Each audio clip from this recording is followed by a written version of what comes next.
గ్రంథంలో గొప్ప స్థాయిలోకి వెళ్ళిన వారు వారి ప్రారంభ స్థితి శ్రమలతో ప్రారంభించబడ్డది. శ్రమలు లేకుండా గొప్పవారైన వారు ఉన్నారు. ఆ గొప్ప స్థాయి వారిని మరలా పతనములోకి తీసుకొని వెళ్ళిపోయింది. కాబట్టి ఆది కాండం నుంచి ప్రకటన గ్రంథం దాకా ఉన్నత స్థాయిలోకి వెళ్ళిన సేవకులైన రాజులైన నిందలు, అవమానాలు, పోరాటాలు, వ్యతిరేకతలతోనే ప్రారంభించబడ్డాయి. ఆ శ్రమలు వచ్చినప్పుడు వారు నిరీక్షణ కలిగి ముందుకు సాగిపోయినారు. ఆ అనుభవాలు ఒక దినమున వారిని ఉన్నత స్థాయిలోకి తీసుకొని వెళ్ళినాయి. శ్రమలు రావటానికి కారణాలు ఉన్నాయి. శ్రమలు మూయబడిన ద్వారాలు తెరవటానికి వస్తాయి. శ్రమలు దేవుని ఆశీర్వాదాలు మన గడప దగ్గరికి తెస్తాయి. శ్రమలు దేవుని యొక్క చిత్తాన్ని మనకు బయలుపరుస్తాయి. శ్రమలు కొన్ని జాగ్రత్తలు తీసుకోవటానికి వస్తాయి. శ్రమలు మనల్ని బావిలో నుంచి భవనానికి తీసుకొని వెళ్ళటానికి వస్తాయి.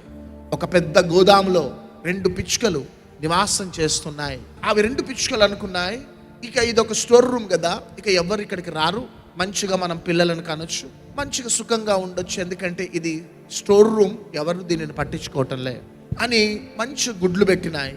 గుడ్లు పెట్టగానే ఎక్కడి నుంచో పాము వచ్చింది, ఆ గుడ్లను తినేసింది. మరలా గుడ్లు పెట్టినాయి, మరలా ఎక్కడి నుంచో వచ్చింది ఆ పాము, ఆ గుడ్లను తినేసింది.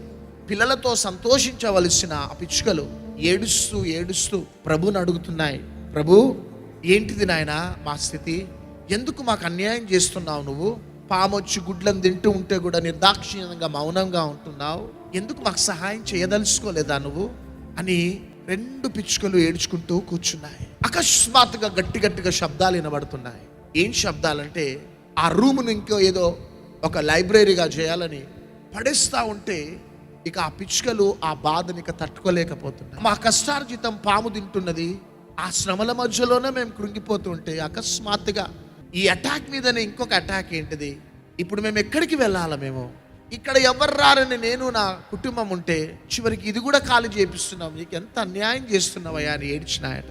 చివరికి ఆ పిచ్చుకలు ఆ స్టోర్ రూమ్ వదిలిపెట్టేసి వెళ్ళిపోయినాయి. ఒక మంచి చెట్టు దొరికింది, ఆ చెట్టు మీద ఆ పిచ్చుకలు మంచి గూడు కట్టినాయి. మంచి చల్ల గాలి, వాటికి కావలసినంత ఆహారం దొరుకుతుంది. అద్భుతమైన రీతిలో ఆ పిచ్చుకలు మంచి గుడ్లు పెట్టినాయి, పిల్లలను కన్నాయి. ఇక పాము భయం లేదు, కాలేజ్ యొక్క స్టాఫ్ భయం లేదు. స్టోర్ రూమ్లో ఉన్నప్పుడు వాసన, గాలి లేని స్థితి, కానీ అద్భుతమైన రీతిలో ఆ మంచి చెట్టు, మంచి గాలి, మంచి ఆహారం పిల్లలతో ఎంజాయ్ చేస్తున్నాయి. అప్పుడు దేవుడు అన్నాడట, ఈ శ్రమ వెనకాల, ఒక కీడు వెనకాల మేలు దాచిపెట్టే దేవుడు.